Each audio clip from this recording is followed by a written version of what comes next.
Salam jumpa dengan Kirana Kelana, terang ilahi bagi pengembara insani. Kirana Kelana pagi ini berbicara tentang Yusuf, masalahnya, maksudnya, dan mimpinya. Teks terdapat di dalam Matius pasal 1 ayat 18 sampai dengan 25. Kelahiran Yesus Kristus adalah seperti berikut. Pada waktu Maria ibunya bertunangan dengan Yusuf, ternyata ia mengandung dari Roh Kudus sebelum mereka hidup sebagai suami istri. Karena Yusuf suaminya seorang yang tulus hati dan tidak mau mencemarkan nama istrinya di muka umum, ia bermaksud menceraikannya dengan diam-diam.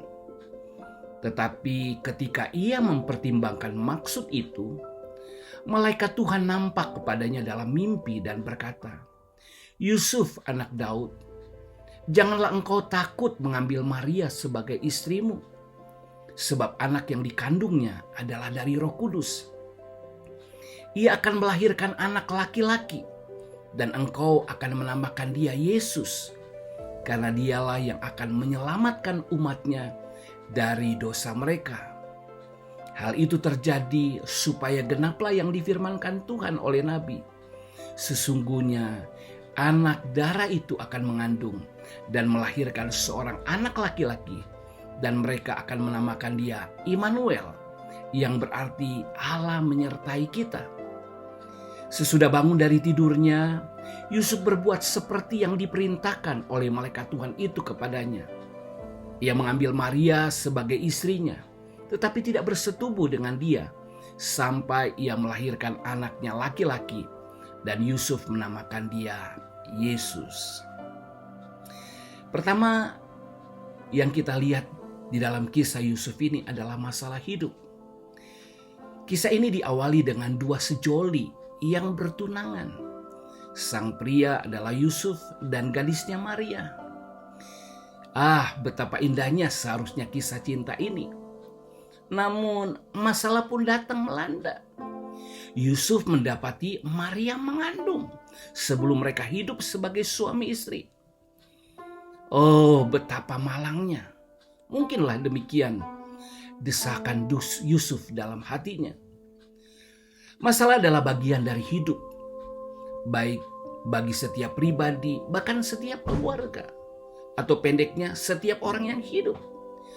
Setiap manusia yang hidup pasti akan mengalami masalah. Ya, demikian juga dengan engkau dan saya yang hidup pasti memiliki masalah. Masalah pasti akan datang. Namun masalah yang penting dan utama adalah bagaimana kita menghadapi masalah itu. Bagaimana kita merespon masalah itu. Dari Yusuf kita belajar yang kedua tentang maksud hatinya. Yusuf menghadapi masalahnya dengan integritasnya. Dikatakan ia seorang yang tulus hati dan tidak mau mencemarkan nama Maria di muka umum, sehingga ia bermaksud menceraikannya dengan diam-diam. Betapa diberkati seorang wanita yang bertemu dengan sang pria tambatan hati seperti ini. Wanita itu mungkin akan berkata, "Wow, seorang yang pada dasarnya tulus hati, sehingga dalam menghadapi masalah yang pelik, ia tetap menunjukkan maksud hati yang terpuji." Di manakah kita menemukan pasangan yang benar ini? Pasangan yang benar dan hubungan yang benar, walaupun benar harus menghadapi berbagai masalah. Firman Allah katakan orang benar hidup oleh iman. Ya, itu pasti jawabannya. Jika seseorang beriman, imannya menuntunnya untuk hidup benar, bertemu dengan pasangan yang benar, membangun hubungan yang benar, dan menghadapi masalah hidup dengan benar. Yang ketiga yang kita bisa belajar dari Yusuf adalah mimpi hebohnya.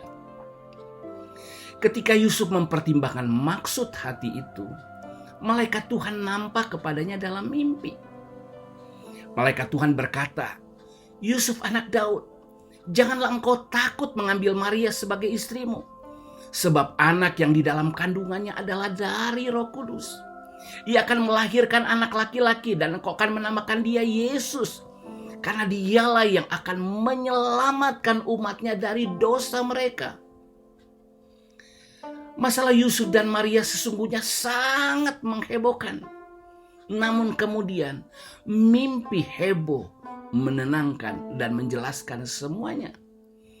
Ketika kita menghadapi masalah hidup dengan maksud hati yang baik, maka Tuhan Allah akan bertindak melalui mimpi hebohnya bagi kita.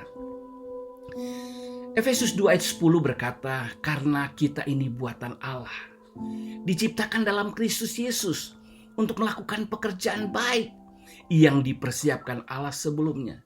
Ia mau supaya kita hidup di dalamnya.